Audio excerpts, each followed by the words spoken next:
حضرت امام زین العابدین رضی اللہ عنہ سے کسی بندے نے عرض کیا حضور قرآن پاک میں سب سے زیادہ امید والی آیت کون سی ہے؟ اس کا خیال تھا کہ شاید امام زین العابدین رضی اللہ عنہ فرمائیں گے لا تقنطوا من رحمت اللہ، اللہ کی رحمت سے کبھی مایوس نہ ہونا۔ اس نے کہا حضور سب سے امید والی آیت بتائیے۔ وہ کہتا ہے کہ یہ میرے ذہن میں تھا کہ آپ یہی والی آیت پڑھیں گے۔ تو امام زین العابدین رضی اللہ عنہ فرمانے لگے سب سے امید والی آیت فلسوف یؤتیک ربک فترضی، رب اپنے محبوب سے فرماتا ہے اے میرے محبوب ان قریب آپ کا رب آپ کو اتنا عطا فرمائے گا کہ آپ راضی ہو جائیں گے۔ ذرا سوچئے رب کریم اپنے محبوب سے کہہ رہا ہے کہ میں آپ کو اتنا دوں گا کہ آپ راضی ہو جائیں گے۔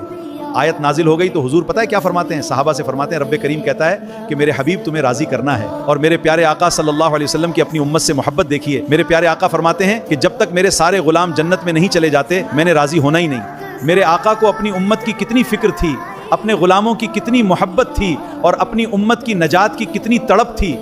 آج کچھ لوگ 12 ربیع الاول کو ہلکے میں لیتے ہیں، کہتے ہیں کہ جشن میلاد النبی نہیں منانا چاہیے۔ میں کہتا ہوں پہلے اپنے دل میں میرے آقا کی محبت کو دیکھو۔ جس نبی نے اپنی امت سے اتنا پیار کیا، اپنی امت کی نجات کے لیے اتنی فکر کی، تو کیا ہمارا حق نہیں بنتا کہ ہم اپنے آقا کی ولادت کی خوشی منائیں اور ان کی آمد کا ذکر کریں؟ میرے پیارے آقا صلی اللہ علیہ وسلم نے اپنی امت کو اتنا چاہا کہ قیامت کے دن بھی اپنی امت کی فکر فرمائیں گے۔ تو پھر جس نبی سے ہمیں اتنی محبت ہے تو ان کی ولادت کی خوشی ہمارے دل میں کیوں نہ ہو؟ اور سنو، اگر تمہارا عقیدہ یہ ہے کہ نبی کو دنیا سے پردہ فرمانے کے بعد کچھ بھی علم نہیں، تو یہ تمہارا عقیدہ ہو سکتا ہے، لیکن ہمارا عقیدہ یہ ہے کہ میرے پیارے آقا صلی اللہ علیہ وسلم اپنی قبر مبارک میں حیات ہیں، اور اللہ تعالیٰ نے اپنے محبوب کو اپنی امت کے حالات کا علم عطا فرمایا ہے۔ میرے آقا صلی اللہ علیہ وسلم کی ولادت کا ذکر ہوگا، درود و سلام پڑھا جائے گا تو دل کیسے نہ جھوم اٹھیں۔ اللہ تعالیٰ ہمارے دلوں میں اپنے محبوب کی سچی محبت پیدا فرمائے اور ہمیں ان کی سنت پر چلنے والا بنائے، اور اس 12 ربیع الاول کے صدقے میں ہمارے سارے گناہوں کو معاف فرمائے۔